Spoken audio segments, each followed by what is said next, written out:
Hello guys. हमने guys पिछले videos के अंदर हमारे जो ऑर्डिनरी डिफरेंशियल इक्वेशन के फर्स्ट जो 3 चैप्टर हमें कंप्लीट कर लिए हैं। अब हम 4th चैप्टर की बिगिनिंग करने वाले हैं। गाइज जो हमारा 4th चैप्टर वो है linear differential equation with constant coefficient.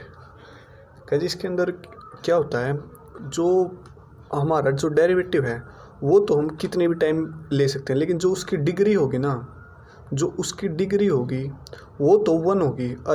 हर एक टर्म की डिग्री तो होगी 1 डिग्री, यहाँ पर भी 1 है, लेकिन और जो इसका कोफिशिएंट होगा ना वो होगा कुछ कांस्टेंट, मीन्स उसमें एक्स वाई नहीं होगा। ये हमारे linear differential equation with constant coefficient. अब गाइज हम बात करें कि डिफरेंशियल ऑपरेटर क्या होता है। गाइज जो हम डेरिवेटिव करते हैं d y by d x, तो जो ये डी बाई डी एक्स हम जो यूज करते हैं ना, इसे बोलते हैं हम डिफरेंशियल ऑपरेटर। डिफरेंशियल ऑपरेटर हम इसे बोलते हैं, और इसे हम जनरली डी से डिनोट करते हैं। और अगर हम डिनोट करना चाहें d two y by d x square को, तो उसे हम डिनोट करेंगे डी स्क्वेयर से और डी स्क्वेयर वाई से। और अगर हम d y by d x को डोनेट करना चाहें डिफरेंशियल ऑपरेटर की फॉर्म में, तो डी वाई की फॉर्म में दिखाएंगे। अगर हम d three y by d x three को डिनोट करना चाहें तो इसे डी थ्री वाई की फॉर्म में दर्शाएंगे। आई होप गाइज आपको डिफरेंशियल ऑपरेटर तो समझ में आ गया होगा। अब बात करें गाइज, हम अगर हमारे पास कोई डिफरेंशियल इक्वेशन है और उसका हम कंप्लीट सॉल्यूशन निकालना चाहते हैं तो कैसे निकालें। गाइज मैं क्या, जैसे कि यहाँ पर कोई डिफरेंशियल इक्वेशन मैंने ले रखी थी, तो अगर मैं इसे डिफरेंशियल ऑपरेटर की फॉर्म में लिखना चाहूँ तो क्या लिखूँगा। तो d N y by d x की एन है, तो इसे तो मैं d n a no d N y लिखूँगा, और वाई है वो मैंने बाहर कॉमन ऑलरेडी लिख रखा है और एक टर्म में से बाहर निकाल के। यहाँ से d N minus one by d x में एन माइनस वन, तो ये क्या होगा, डी एन माइनस वन होगा, डी की पावर एन माइनस वन। और ये क्या होगा, ये डी की पावर एन माइनस टू होगा। और इसमें तो डी है ही नहीं, इसलिए सिर्फ कांस्टेंट टर्म और वाई बाहर। गाइज सपोज ये हमारी कोई भी डिफरेंशियल इक्वेशन है और इसके सॉल्यूशन हमें मिल रहे हैं, ये एन सॉल्यूशन मिल रहे हैं। अगर गाइज हमारे पास कोई एन डिग्री की मीन्स एन टाइम्स अगर मैक्सिमम डेरिवेटिव है, अगर एन ऑर्डर की कोई डिफरेंशियल इक्वेशन है, तो जो उसके सॉल्यूशन होंगे वो भी तो एन ही होंगे गाइज। तो अब अगर y1 है, अगर y1 इसका सॉल्यूशन है, तो इसका मतलब y is equal to y1 इसको सेटिस्फाई भी करेगा। इसीलिए हम कह सकते हैं कि a note D N y one plus A one D N minus one y one plus a two d N minus two. जहाँ जहाँ हमारे पास y था वहाँ पर हमने क्या रख रहे हैं, y1 up to so on A N y one equal to 0 guys.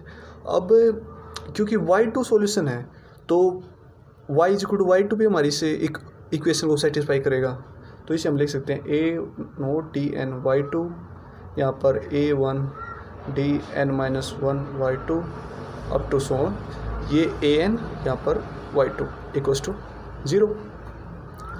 अब इसी प्रकार जो हमारा जो nth रूट है, इसी प्रकार ये प्रोसेस आगे भी चलती रहेगी, और हमारा जो nth रूट है a note D N Y is equal to Y one भी इसको सेटिस्फाई करेगा, plus A one D N minus one Y two plus up to so on A N Y N equals to 0। अब guys मैं हमारी जो पहली equation है उसको मल्टीप्लाई कर दूँ C1 से, इसको C1 से मल्टीप्लाई कर दिया, C1 से मल्टीप्लाई कर दिया। C1 where C1 is some constant है, कोई भी कांस्टेंट है मीन्स इसके अंदर कोई XY का टर्म नहीं है। इसको C2 से मल्टीप्लाई कर दूँ, इसको C2 से मल्टीप्लाई कर दें, और ऐसे इसको लास्ट जो हमारी इक्वेशन उसको Cn से मल्टीप्लाई कर दें, Cn से मल्टीप्लाई कर दें। अब गाइज तो क्या मैं ये लिख सकता हूँ a नोट डी एन, यहाँ से क्या बचा C1 y1, यहाँ से क्या बचा, यहाँ से बचा C2 y2, इसी प्रकार लास्ट में से क्या बचेगा अप टू 1 Cn yn। फिर जो नेक्स्ट है, अगर हम इस जो रो की इस कॉलम की बात करें तो इसके अंदर क्या होगा, इसके अंदर होगा a1 D N minus one, यहाँ से क्या बचा एक तो C1 बचा और एक Y1 बचा, C1 Y1 plus C2 Y2 up to so on Cn Y1। यहाँ पर भी guys C1 Y1 plus C2 Y2 up to so on Cn Yn आ रहा था और यहाँ पर भी यही आ रहा है।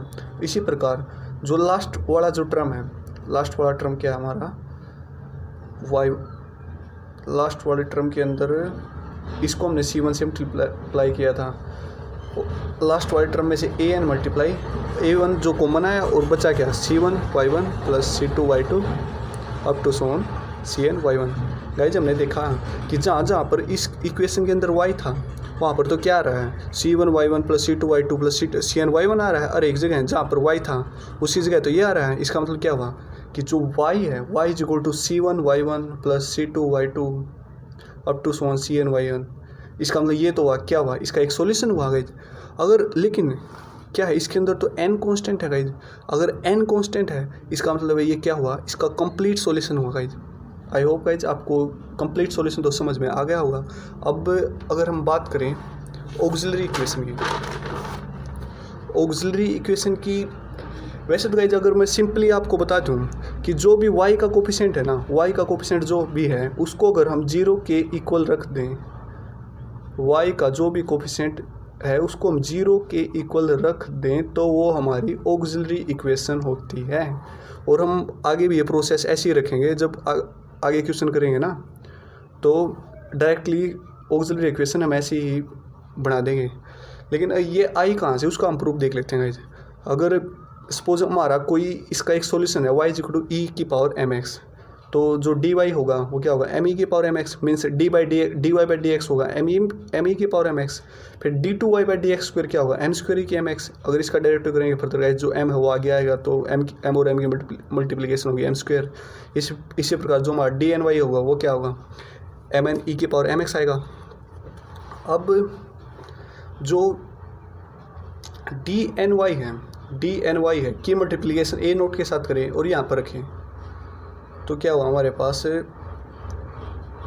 नोट dny की तो जो वैल्यू है वो ये है m की n e की mx प्लस इसी प्रकार जो यहाँ पर क्या आएगा a1 m की पावर n-1 बचेगी और e की पावर mx प्लस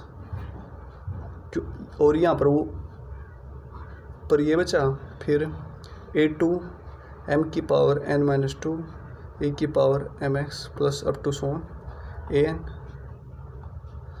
अगर गाइज e की पावर mx था, अगर जो e इसमें से जो सारे के सारे में से जो e की पावर mx है वो तो कॉमन आ रहा है इक्वल्स टू 0, e की पावर mx कॉमन आ रहा है तो इसका मतलब हमारे पास क्या हुआ a नोट m की power n plus a1 e की पावर सॉरी गाइज e की पावर mx तो हमने बार कॉमन ले लिया, a1 m की power n-1 plus a2 m की power n-2 up to so on an equal to 0। Guys अगर हम इस इक्वेशन और हमारी जो ये इक्वेशन है इन दोनों को कंपेयर करें तो क्या होगा, जहाँ जहाँ हमें d नज़र आ रहा है ना तो वहाँ पर क्या है, वहाँ पर m नज़र आएगा इसमें।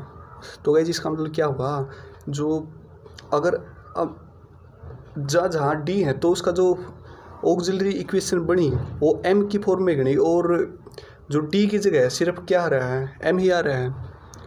तो गाइस जो जनरली रूप है, जो जनरल फॉर्म है ऑक्सिलरी इक्वेशन की वो सिर्फ है कि जहाँ जहाँ आपको d नज़र आए वहाँ पर वैसे तो हम m रख दें तो उसकी ऑक्सिलरी इक्वेशन बन जाएगी, लेकिन फॉर दी सिर्फ थोड़ा वो टाइम की बचत के लिए ना हम जहाँ जो y का कोफिशिएंट है उसको डायरेक्टली 0 इक्वल रख देते हैं और हमारी ऑक्सिलरी इक्वेशन आ जाती है।